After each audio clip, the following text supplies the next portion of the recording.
Good morning, Year 4. Welcome to your Tuesday maths lesson. I'm going to share my screen with you.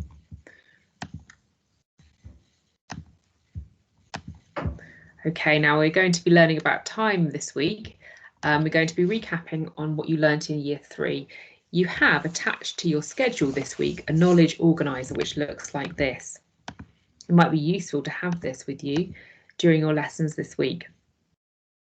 Please pause the video now and write today's date and today's learning objective.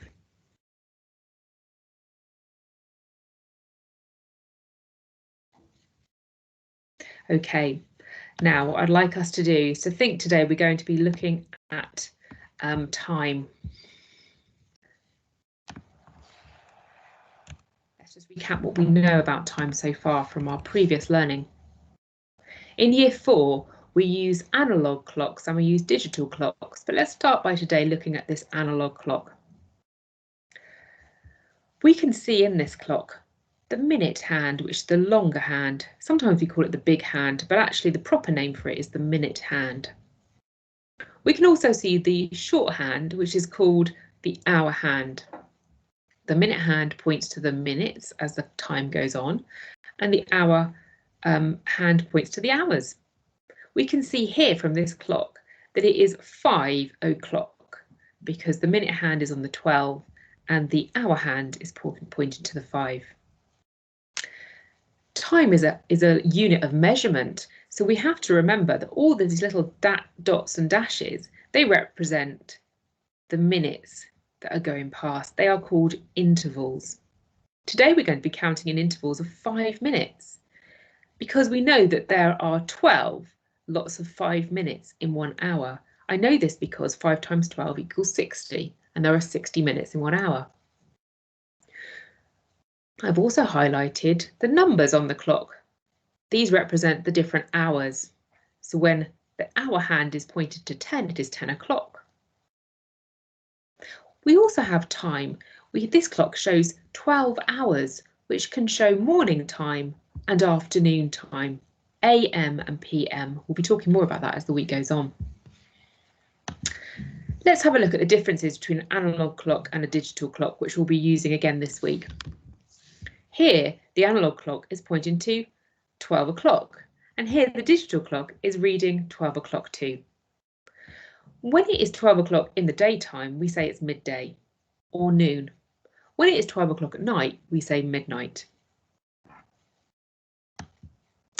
Now, let's look at a clock. Now, this clock here is in Roman numerals and in normal numerals.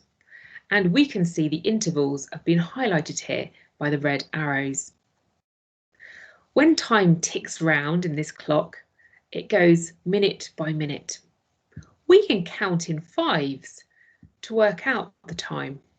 So when the minute hand is pointing to the 1 or the I here, 5 minutes has gone by.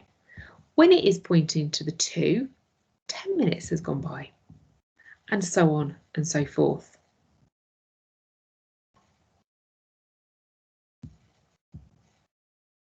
You'll notice that here it doesn't say 60. Even though 60 minutes have gone by the time the hand reaches the 12, we start a new hour, and so it goes back to 0 minutes. Now, when we're telling the time, we talk about minutes past the hour and minutes to the hour. On this side of the clock, we say minutes past the hour. Here we have it's 5 minutes past the hour, and then 10 minutes past the hour, and 15 minutes past the hour, 20 minutes past the hour, and 25 minutes past the hour. We always work going this way, which is called clockwise. Now, let's have a look at these two clocks here. They're telling the time. We're going to use this stem sentence here to help us tell the time. We're going to do the first one together, and then I'd like you to have a go at number 2 yourself. Here we can see the hour hand has just gone past 9. It is between 9 and 10. It has just been 9 o'clock. But the minute hand has gone past the 12, And now we're at 5:10 minutes past 9 o'clock. The time is 10 past 9. Or the time is 10 minutes past 9. What is the time in this clock? Well done. So in this clock, you can see the hand is pointing just past the 5. It is 5 past 5, or 5 minutes past 5. Now, when the minute hand is on this side of the clock, we say it is telling the time to the hour. Here on this clock, the time is 5 minutes to 6 o'clock. You'll notice the hour hand is very slightly between 5 and 6. It's virtually on 6, but it's not quite there yet. The minute hand is pointing before the 12, so it is 5 minutes before 6 o'clock. To work out how many minutes to, we can count in an anti-clockwise direction. So 5, 10, 15, 20, 25. That's as far as we go when we're counting to the hour. Let's have a go using this STEM sentence to read the times on this clock. I'm going to do number 3, and then you're going to have a go at number 4. So here we have a clock. The hand, the hour hand, is pointing between 7 and 8. It is nearly 8 o'clock. Let's count how many minutes to 8 o'clock it is. I'm going to count backwards from the 12 in an anti-clockwise direction. 5, 10. It is 10 to 8, or the time is 10 minutes to 8. Pause the video and use the STEM sentence to tell the time on this clock. Well done. So the clock here, the hour hand is between 2 and 3. It is nearly getting to 3 o'clock. The minute hand is on this side of the clock, so we're going to count to the hour. Let's count backwards from 12 in the anti-clockwise direction in 5s to work out how many minutes to 3 o'clock. 5, 10, 15, 20, 25. It is 25 to 3, or 25 minutes to 3. Now, some of the questions you're going to do today will be asking you to draw the missing hands on the clock so you can tell the time. You're going to need a ruler to do that today. I'm going to do one together and then you're going to have a go.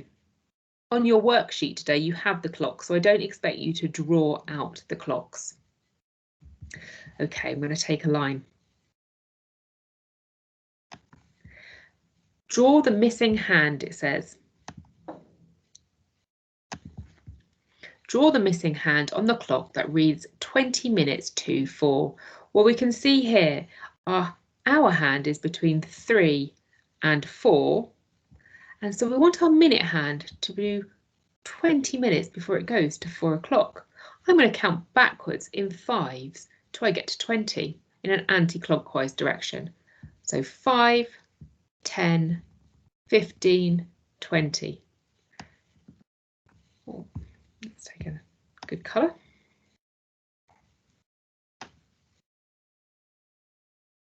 My minute hand would look like that.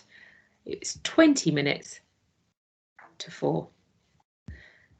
Let's have a go at this one. Draw the missing hands on the clock so that it reads 20 minutes to 4. Oh, that's the same one. Let's not do that one then. Let's cross that one out. Let's have a go at the next one. Let's have some go at some problem solving and reasoning questions now. Okay, Year 3 have been discussing time. This is what Phoebe says, and this is what Matthew says. Let's see who we agree with. Phoebe says, the hour hand isn't on 5, so it must be 10 minutes to 4. Matthew says, the clock shows 10 minutes to 5. Do you agree with Phoebe or Matthew? Explain why. Let's have a think now. Now, when we have a question like this, the first thing we have to do is we need to work out what the time is. And then once we've worked out the time, we'll be able to see if we agree with Phoebe or if we agree with Matthew. So let's work out the time. I can see that the hour hand, like Phoebe says, is just approaching 5. It's between 4 and 5, but it's nearly on 5. So it's nearly 5 o'clock. Now, the minute hand isn't pointing to 12, it's before the 12, so it's something minutes to 5. Let's count backwards from the 12 in 5-minute intervals to work out how many minutes to 5. 5, 10. It is 10 minutes to 5. So Matthew is correct. Phoebe, however, isn't correct. Let's think what she has said. She said the hour hand isn't on 5, so it must be 10 minutes to 4. Well, that's not correct. Even though the hour hand isn't on 5, it is still 4 something, but it isn't 10 minutes to 4. The hour hand would be pointing up here if it was 10 minutes to 4. It would be between 3 and 4. Pause the video now and see if you can write an explanation or an answer to that question. Well done. Okay, now we're going to do a checkpoint question now. I'd like you to answer the time here. What time is this clock showing in Roman numerals? You write the time, obviously, in words. How many minutes past or to is it? Pause the video and have a go at that now. Well done. So the time is 15 minutes past 12. The hour hand has just gone past 12 and it's counting past the hour in 5-minute intervals, so 5, 10, 15. Another way of saying this is its time is 12:15. Now, if you got this correct today and you found telling the time quite easy, I'd like you to jump straight to step 2 and work through the questions. If you are finding it a little bit more tricky and you haven't got the checkpoint right, I'd like you to start on step 1. Here's step 1. Pause the video if you're going to start here and answer these questions now.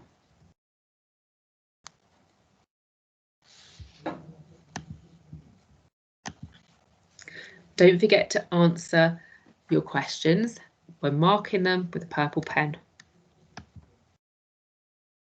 Those of you starting on step 2, have a go at this now. Don't forget to answer your questions. Here is step 3. Don't forget to answer your questions. And if you get this far, here's digging deeper. And here are the answers. Okay, now don't forget to take a picture of your work today and send it to me on Classroom Dojo.